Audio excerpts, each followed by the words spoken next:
My name is Ted Hodges. Today I will interview Robert Osborn, a veteran of World War II. This interview is a part of the Veterans Oral History Project. The interview is being conducted in the Riley County Office Building, located at 115 North 4th Street in Manhattan, Kansas. The camera operator for the recording is Dana Dotteridge. Today's date is October 14th, 2003. Bob, you said I could call you Bob. Yes.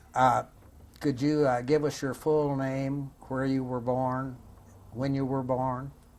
Yes. I'm Robert Eldon Osborn. I was born at Soldier, Kansas in 1926, the 11th of March. And you had a large family, I understand. I was the youngest of a family of 11. And there was 6 boys and 5 girls. Then do you remember December the 7th, what you were doing and how you felt when you learned of the Pearl Harbor attack, December the 7th, 1941? When I heard it, I thought, well, we'll be in war very shortly. And at that time, I had 4 brothers in the Army. And I knew they would be going. And I thought, this is really a terrible thing. Were these 4 brothers pretty far from home at that time, still in the United States? Or? Yes. The oldest brother was in Fort Meade, South Dakota, and 3 of the brothers were in the National Guard right there in Holton, and right near home. And they were sent right off to Camp Roberts and different training camps from National Guard. Let's go back to Soldier, where you were born, and could you tell us something about your growing up years, your schooling, and your family life? Well, I was at a little one-room grade school where I went to grade school, and I was the only one in the 8th grade when I graduated from it. And went on into high school. There was, I think, a class of 14, and there was 2 of them that joined the military before they graduated. And then shortly after I graduated, one of my older brothers, Glenn, had a bad heart, and they give him a medical discharge. And so he said, this is not right. So he tried to get into the Merchant Marine, and they wouldn't let him, but I went along with him and they took me. Although I was 17, they said, no problem, well, that's okay. So I joined the Merchant Marine then. When was that you joined? That was in 43, the early part of 43. And I then went to Sheepshead Bay in New York for boot camp, and of course a big city at that time. I had never been away from home. Suddenly I learned that you do what you're told and you don't ask any reasons why. So it was a little different for a farm kid. But after I learned the main rules, no problem. How long was the boot camp? Well, we had an option of either taking the deck training, the engine room training, or the steward's department. And the steward department was just 6 weeks. And deck was, I think, 8, and the engine room was more. So I chose the shortest training. And I got out as soon as I could. And what sort of training did they give you in boot camp? There was a lot of swimming, a lot of water safety, and compass reading, and obstacle course, and we'd go out in the boats, out in whale boats, which were the same as lifeboats, out into the harbor and row and all that. And we were out about 4:35 in the morning and never got to hit the sack until about 10. So that we put in some long days of training. And Did you learn close order drill and yes, that sort of thing? we did. And as a matter of fact, our group made it to. They were all Midwest kids, and we made it top honors to get a weekend leave, 2 weeks in a row. So we felt pretty good about that. What did you do on the leave? I just went around New York. I'd get on the subway and see how far I could go. And never really done anything. Went to a ball game once. And go ahead. Then I went to a stage play, and up on 39th and Broadway at Music Hall. That was really an experience. And I had my first hard drink in Jack Dempsey's bar. The bartender looked at me and he says, "You're too young." And the other guy said, "He's got a uniform on him. Let him have it." So that was it. I just wanted to try it. And then after you left boot camp, your next assignment took you where? Board ship and out of the States. And we left New York, convoyed at Charleston. I believe Charleston, and there was a 100-ship convoy left, and I think we had 5 DE escorts. And went through the Straits of Gibraltar, through the Mediterranean, Red Sea, and that was when I went up the Persian Gulf. And I had my 18th birthday there. Did you go through the Suez Canal? Yes. Yeah. Mm-hmm. As a matter of fact, I swam in one of the lakes. We anchored overnight. You have to wait your turn in some of those places. And it was interesting. We seen a couple of natives on a 90-foot sailboat sail about 3/4 into the wind, just 2 of them on that thing, and they just handled it like they knew what they were doing. And that was interesting. Were all of these 100 ships that you mentioned, I believe you said 100, Yeah. did they all go to the same place in the Persian Gulf, or did some split off? Some of them split off to England, some of them split off. I think probably half of them split off to England, maybe more. Then after you got to the Persian Gulf, what happened there? We went up the Tigris-Euphrates River, and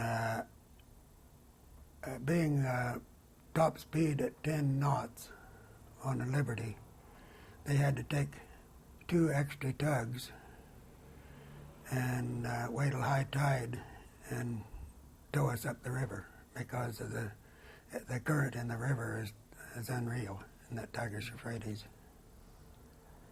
And we unloaded there, came back,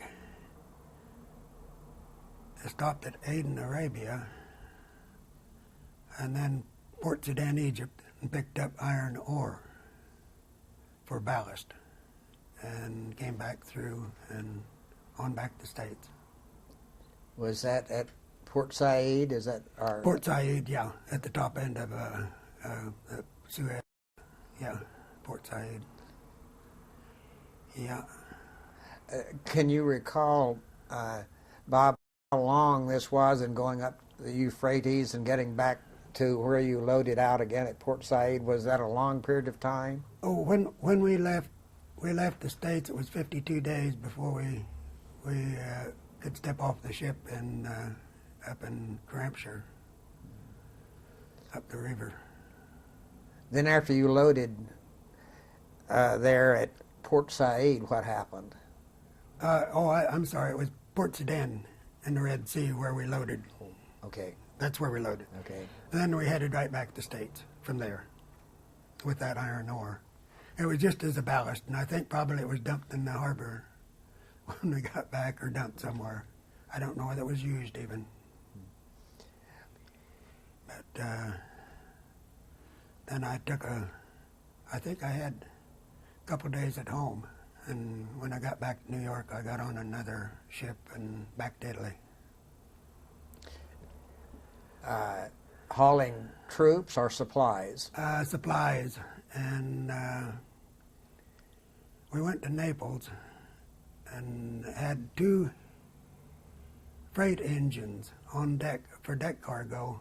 Actually, they needed them there, I guess, for something. And we unloaded supplies there and came back to the States. Then went right back to Leghorn, Italy, with more PX supplies. That time it was. And then, after we unloaded there, we took German prisoners to North Africa. And either Beaujeu or Beaune, we hit both of those ports for some reason. They're just small ports in North Africa. And got the prisoners off there and picked up ballast, which seemed very odd to a lot of us because it was all bales of cork without much weight. But we got to thinking, hey, if we got hit, we're in good shape. Were you escorted all the time by... No, not all the time. Not by destroyers? No. When you were going without escort, what sort of safety measures were you zigzagging, or what was happening? Only once did we zigzag, and that was with a load of bombs headed down into the islands. And we was running a zigzag course, and I know I got chewed up pretty good by the skipper once because I was seeing how close I could do a 90 on the wheel. I was the helmsman on it. Could you tell us something about your living conditions on the ship? What would a typical day be when you were out on the ocean? Well, conditions weren't bad. We had some pretty fair cooks, and the food supplies were limited to a certain extent, but they were pretty good. We could not complain. You mentioned earlier that you had 4 brothers in the service before you. There were 6 of you total. Did the 5th brother also go into the service? Yes. He was another one that tried to get in when I got in, and of course Dad really needed him on the farm yet. But after Glenn was home, why Tom thought he could take off then, so he did. And he tried to get my outfit. They said, well, you got high blood pressure, you can't. So the Army took him, and they made an airborne ranger out of him. So that was rather odd, I thought. With all 6 of you gone, were you able, one by one, to stay in touch back home through letters and that sort of thing? Or? I wrote my dad once.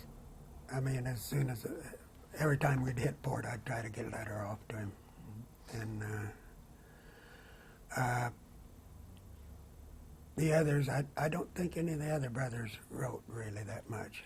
But Brother Glenn, actually there was one of us at home, because when Brother Glenn went back, why, he was home when we left. So. Do you want to tell us something about the brothers, what they were doing, and what what you remember about their military activities? Yes. Paul and Claude, the one that was killed, were at Omaha Beach. They went in on that invasion, and they, after Claude was killed, why, then Paul looked up his location, and I have the records of where he was buried and his marker and everything in France. And Brother Carl was down in the islands, and he went through some terrible stuff down there. It was, you never could get him to say anything much about it. He just said I'd ask him, and he'd just nothing practically. But he said he had a real good buddy, an Australian that he fought with a lot. I mean, was with a lot, and he said a couple times if it hadn't have been for him, he wouldn't have made it. And he's after about, I think, 2 years after the war or 3, he had a cerebral hemorrhage and died in a coma. But he was not really himself after that. On the ship, did you have any entertainment of any sort? How did you break the monotony of just going back and forth? We'd play cards and do a few different things, but mostly we were, if we weren't on watch, seemed like I always got the 12 to 4. And when we weren't on watch, we were painting and chipping the deck, chipping rust, whatever. And it kept us busy, real busy. So you were doing this right on through until the European War was over in 1945? Yes. And then when that war was over, what happened then? I went, got on a ship out of New Orleans, loaded with bombs, and headed for Japan, or headed down into the islands. And we went to Tacloban Leyte in the Philippines, and was there a while, and then went on to Okinawa. And while we were at Okinawa, where they dropped the A-bomb, and our bombs are of no value then, so we went on into Yokohama. And we sat there, and they hauled the bombs out and dumped them. And while I was there, I got a letter from home saying my brother Tom and his outfit had gone in. And they were at Sendai, Japan, which is up in the north end of the island. Well, I thought, I've got to find him. So I went to the Red Cross, and they just laughed at me. And there was well, when we left the States, it was in June. And it was warm. We had no winter clothes. We got over there, and it was pretty chilly. So we got permission to buy Army clothes out of the PX. So I got a Army uniform, and this GI came to me, and he said, asked if I had a problem. And I said, yeah, I wanted to go up to Sendai to see a brother up there. And he said, well, come with me. And we went to the Army information, or railroad information. They put me on a train, and I went to Sendai, forgetting that I never had a pass off of the ship. So anyway, I got up to Sendai, and the sergeant at the desk looked at me, and he says, you're Tom's brother. And I said, I don't look much like him, do I? And he says, you sure do. And I said, you know him pretty well? He says, yeah, he's beat me up a lot of times. He said, all they done for entertainment was hand to hand. That was their fun, I guess. And anyway, when I walked in on my brother, he was sitting on the floor polishing his shoes, and he took a couple more swipes, and I think he jumped up about 5 feet when he realized what he'd seen when he looked up. But anyway, it was really great to see him up there. And then how long did you get to see him? Well, I slipped back the next day, and I had buddies enough to cover up for me on the ship. So the next week, I asked for a pass. And the skipper on that ship was, as far as I'm concerned, he was a mean one. But anyway, they never gave me one. So there was 4 or 5 of my friends said, we'll cover for you, take off. So I did. And I got back, but the ship had left the dock and was anchored out, and I thought, oh boy, they've taken off without me. So anyway, there again, a GI came to my rescue. He said, we've got a launch out here. He says, we'll take you out to your ship. So I got out there, and they threw a Jacob's ladder over the far side of the blind side of the ship, you might say. And I got aboard, and with no problem. But I know the mate and the skipper both kept kind of looking at me like something was wrong. But You don't think they had known that you were missing yet? well, I just was wondering whether they did or not. See, you've only got a crew of about 54 men on a merchant ship. It's a lot different than the Navy, and that was it. And so anyway, I was pretty worried about it. Did you have enough contact with the Japanese while you were ashore to form any opinions about how they felt about the Americans? Not really that much. And I kind of was sorry that I never watched more of my treasures that I picked up here and there. We went into a Japanese one-man sub, and I had a couple instruments out of one of them, and somehow I never got home with them. And I had German belt buckles, and I had a German helmet with a hole in it, and a lot of different things that I never got home with. And I did get home with some of them, but I think some of them disappeared after I got home. So then, after you got back on the ship that was offshore there, you came back to the States then? yes, we were there until after Christmas, when the war was over. Yeah, we was there that long. And we came back to the States, and I went back to New York and got on another ship. And I went to New Orleans and got on another ship and loaded with coal and took it to Norway. And we went clear up almost the north tip of Norway with it and unloaded it. Came back, and I stayed on that ship. We went back to Genoa, Italy. I don't remember what we was hauling. I think it was food supplies, but I'm not real sure. And then after I got back, I thought, well, this is enough of this. So I decided to kind of stay home then, and thought, well, I think maybe I'll get married if I can. You were separated from the service in 1946, early 1946? I think 946. And I sent in for a discharge, and it was a certificate of substantial continual service is what it amounted to. And so that was basically to exempt me from draft. But then I was having stomach problems. I had ulcers. And